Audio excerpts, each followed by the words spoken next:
오늘 본문의 말씀을 가지고 달려가는 삶, 그런 제목으로 잠깐 동안 은혜를 나누고자 합니다. 우리가 주변 사람들과 대화를 나누다 보면 어떤 사람들은 늘 과거의 얘기를 많이 하시는 분이 있습니다. 내가 옛날에는 얼마나 높은 자리에 있었고, 또 내가 옛날에는 몸도 건강했고, 내가 옛날에는 유학도 갔다 왔고, 그래서 늘 과거를 생각하며 살아가시는 분이 있습니다. 또 반대로 어떤 분은 미래지향적인 분위기 있습니다.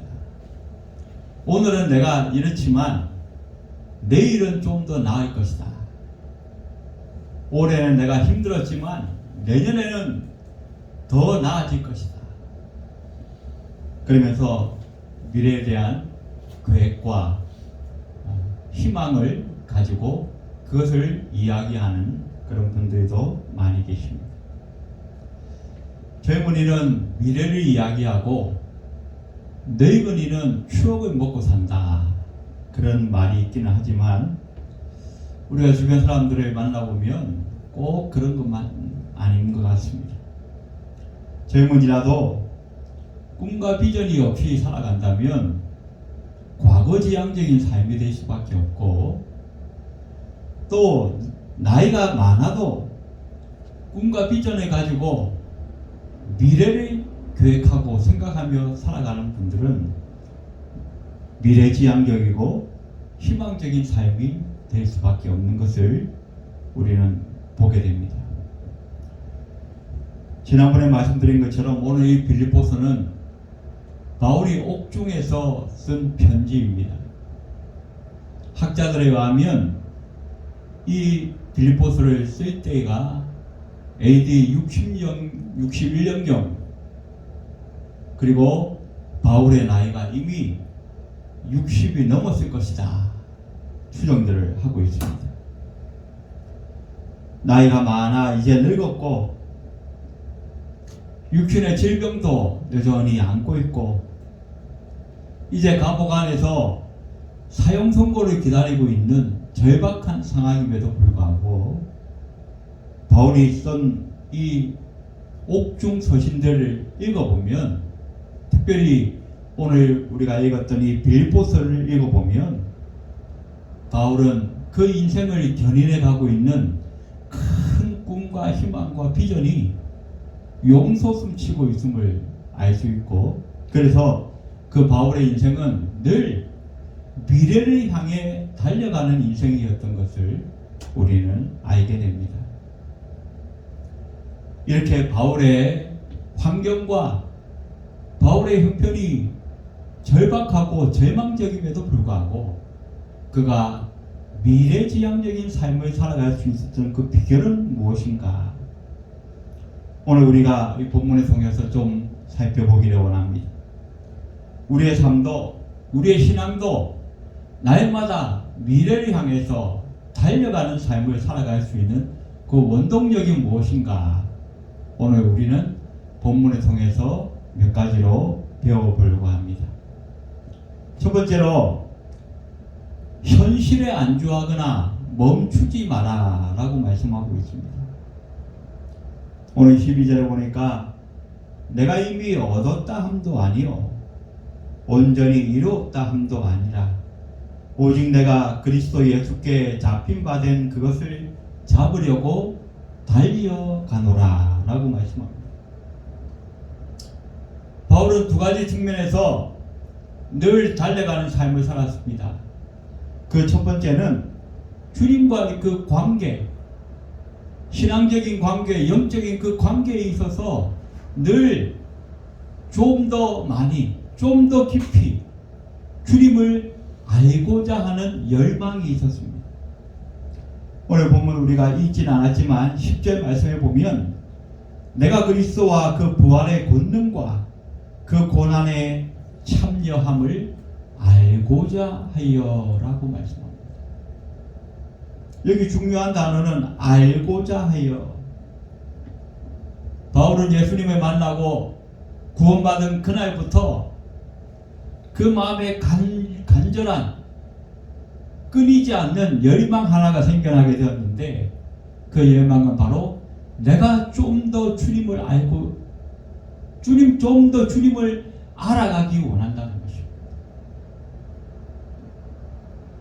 주님의 그 사랑과 주님의 그 깊이와 그 사랑의 깊이와 높이와 그 넓이를 내가 좀 더 알고 싶다는 것입니다. 좀 더 주님을 체험하고 싶다는 것입니다.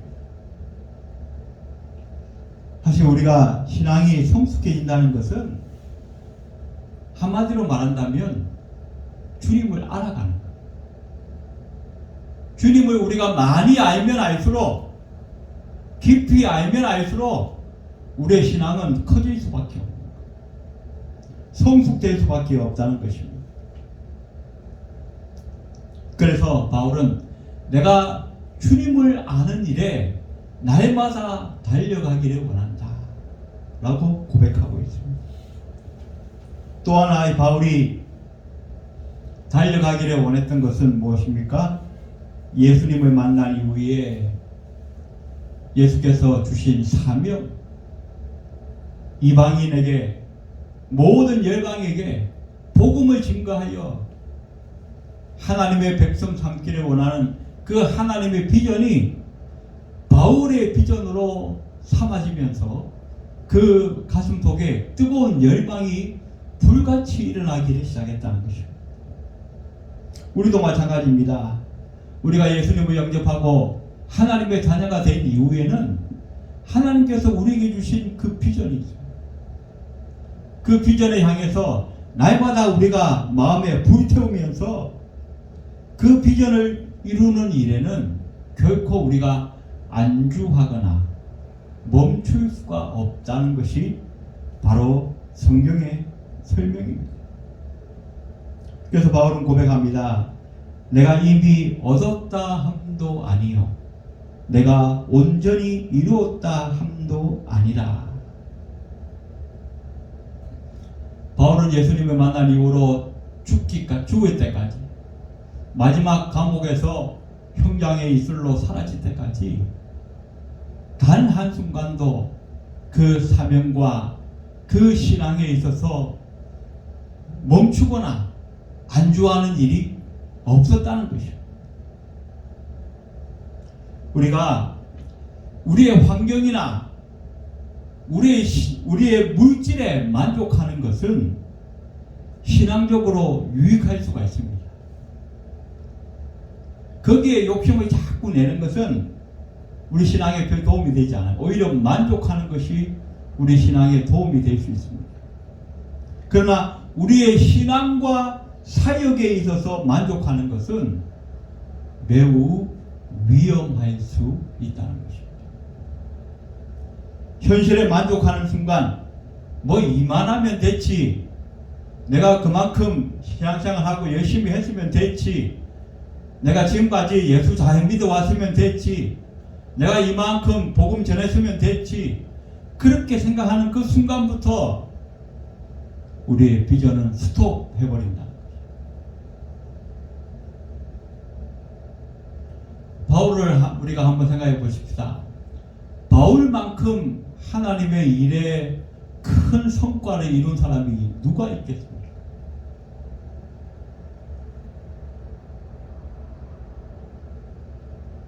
바울은 청년 시절에 예수님을 만나고 그 이후로 수십 년 동안 온 아시아를, 소아시아를, 유럽까지 누비면서 가는 곳마다 복음을 전하고 수많은 사람들을 구원하고 수많은 교회를 세웠습니다.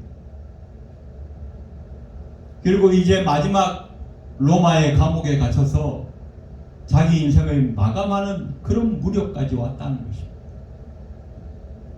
그러면 어떻게 해요? 우리 같으면 이만하면 됐지라고 우리가 생각하지 않겠습니까?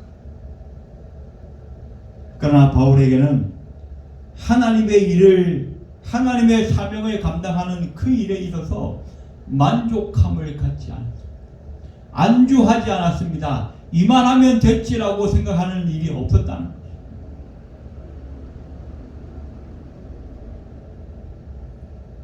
어떤 목사님은 이런 부분에 대해서 우리가 창조적인 불만을 가져야 된다, 그런 말씀을 하셨습니다. 창조적인 불만. 이 창조적인 불만이 있을 때에 우리는 날마다 앞으로 나아갈 수 있다. 그냥 단순히 불만을 위한 불만은 우리에게 도움이 안 됩니다. 개인적으로도 마찬가지고 공동체에 있어서도 그건 별 도움이 안 돼요. 그러나 이 창조적인 불만은 창조적인 대안을 가져오게 합니다. 그리고 그 창조적인 대안이 나올 때에 우리의 삶과 우리의 역사는 바뀌어질 수 있는 것을 이 역사가 우리에게 가르쳐주고 있다는 것입니다. 그래서 우리는 오늘 이 현실을 바라보면서 이만하면 되었다라고 하는 그런 만족하는, 안도하는, 안주하는 이런 생각을 우리는 벗어버려야 합니다. 조금 더 주님을 향하여서, 조금 더 나의 비전을 향하여서 우리는 달려가는 우리 성도들이 되어야 할 줄로 믿습니다. 두 번째, 우리가 달려가는 신앙생활을 하기 위해서는 미래에 대한 뚜렷한 목표가 있어야 한다는 것입니다. 확실한 목표가 없으면 우리 인생은 방황할 수밖에 없는 거예요. 오늘 14절에 보니까 표대를 향하여 그리스도 예수 안에서 하나님이 위에서 부르신 부름의 상을 위하여 달려가노라 라고 말씀합니다. 사도 바울은 예수님을 만난 후에 그리스도 안에서 분명한 목표가 생겼어요. 그 표대, 그 목표를 향하여서 날마다 내가 달려간다라고 말씀하고 있습니다. 그 표대, 그 목표가 무엇인가? 바로 비전이라고 하는 거죠. 하나님이 위해서 부르신 그 비전, 때로 우리는 그것을 소명이라고 표현하기도 합니다. 바울은 그 소명을 바라보면서 그 부르심 앞에 순종하여 온 생애를 드렸습니다. 주님 앞에 받을 그 상급을 바라다 보면서 온 인생을 들여서, 온 생애를 들여서 그 표대를 향하여, 그 부름의 상을 향하여 내가 날마다 달려간다라고 말씀하고 있다는 것입니다.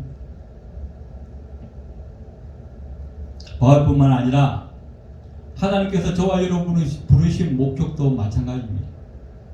우리도 하나님 앞에 부름 받은 다음에는 우리에게 표대가 생겨야 하는 거예요. 하나님은 단순히 저와 여러분이 지옥에만 안 가게 하시려고 우리를 구원하신 것이 아니라는 거예요. 우리가 이 세상을 살면서 좀 더 많은 영혼에게 복음을 전가하고 좀 더 많은 영혼을 하나님께로 인도하고자 하는 이 사명을 우리가 이루게 하시려고 우리를 구원하셨고, 그래서 우리를 부르셨다는 거예요. 그래서 우리 모든 그리스도인의 인생의 목적은 무엇인가? 바로 축복의 통로가 되는 것이다 라고 말씀합니다. 하나님이 아브라함을 처음 부르시고 너는 복의 근원이 되라, 너는 복의 통로가 되라. 그런데 아브라함뿐만 아니라 믿음으로 영적으로 아브라함의 자손이 된 우리 모두에게도 하나님은 동일한 사명, 동일한 비전을 우리에게 주셨다는 것입니다. 오스키니스라고 하는 사람이 소명이라고 하는 책을 썼는데 그 책에 보니까 이런 이야기가 있습니다. 어떤 부자 사업가가 사업에 성공하기 위해서 열심히 일을 했습니다.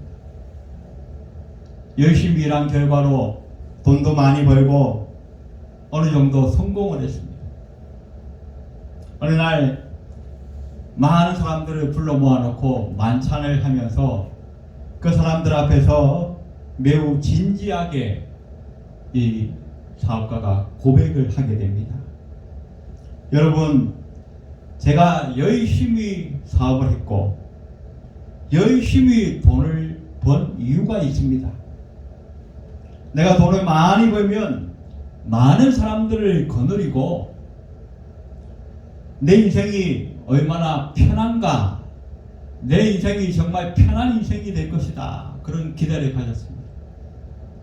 그래서 이제는 사업에도 성공했고 돈도 많이 벌었는데 이제 와서 생각해 보니까 결코 내가 다른 사람에게 맡길 수 없는 것이 있다는 것을 내가 깨닫게 되었습니다. 내가 아무리 돈이 많아도, 내가 아무리 성공해도 결코 다른 사람에게 맡길 수 없는 것, 그것은 바로 내 인생의 목표를 세우는 일과 그 목표를 실현하는 일만은 그 누구에게도 대신 맡길 수가 없는 것이었습니다. 라고 고백을 했다는 것입니다.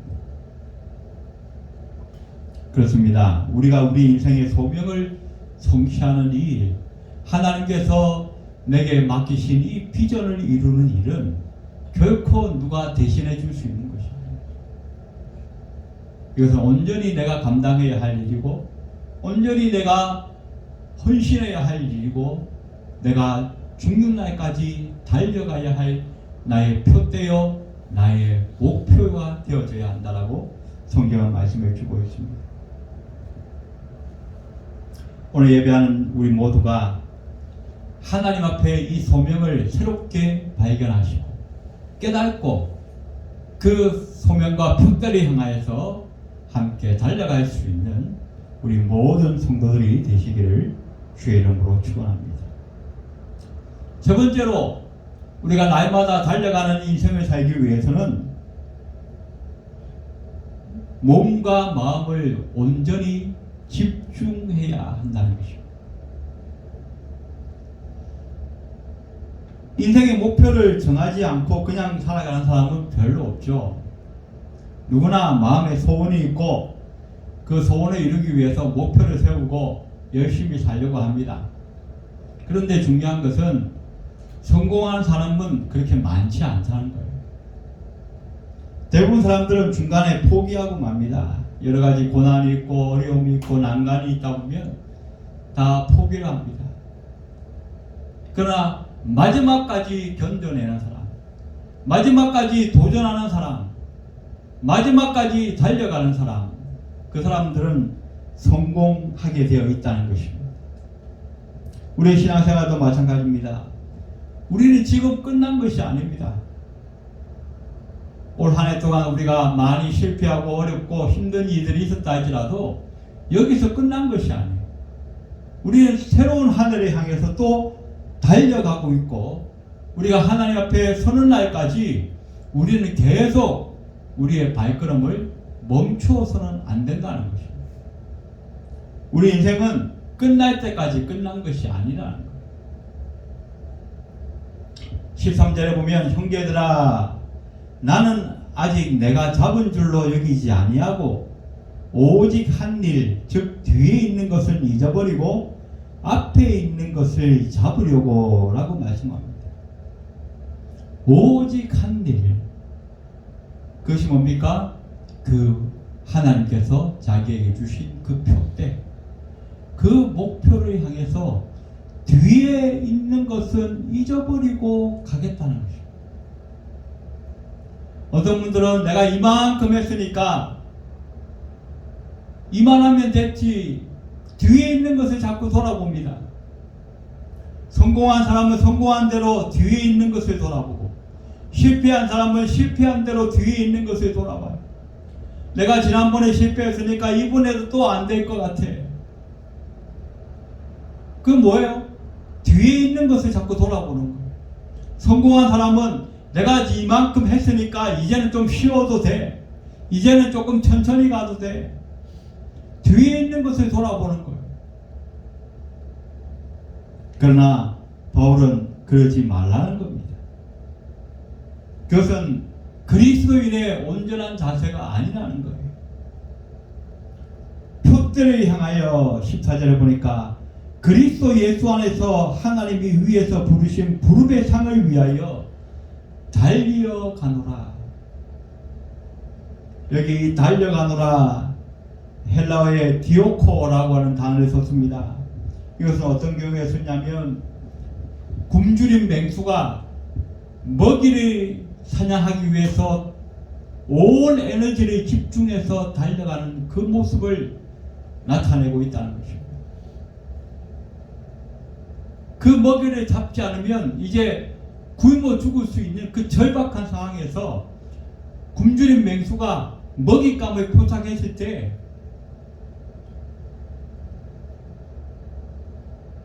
왼쪽 오른쪽 그 어디를 돌아보지도 않고 한눈 팔지 않고 오직 그 먹잇감을 향하여서 온 힘을 다해서 전력 질주하는 그 모습, 그 모습을 달려가노라 라고 말씀합니다. 우리 주님께서도 뭐라고 했습니까? 쟁기를 잡고 뒤를 돌아보는 자는 내게 합당치 않다라고 말씀합니다. 지금 저와 여러분은 쟁기를 잡고 있는 겁니다. 내 앞에 있는 그 목표를 향해서, 내 앞에 있는 그 표대를 향해서 지금 달려가야 돼요. 16절에도 오직 우리가 어디까지 이르렀던지 그대로 행할 것이라.